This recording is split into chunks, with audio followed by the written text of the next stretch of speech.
Okey, ada orang tanya saya perbezaan antara keto diet dengan whole food plant based.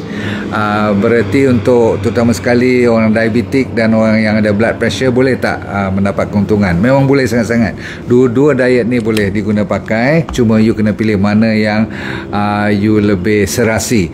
Keto diet mestilah tinggi dengan fat 70-80%, 10% protein, 10% karbohidrat.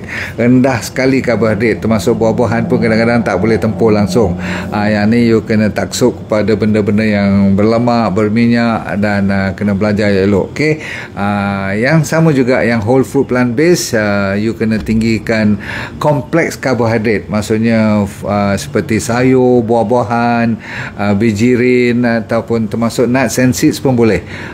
Kalau nak karbohidrat seperti ubi-ubi, beras yang perang, no problem. Yang tak boleh refined karbohidrat seperti roti, benda-benda donat, biskut dan sebagainya. InsyaAllah dua-duanya boleh improve diabetes dan you punya blood pressure.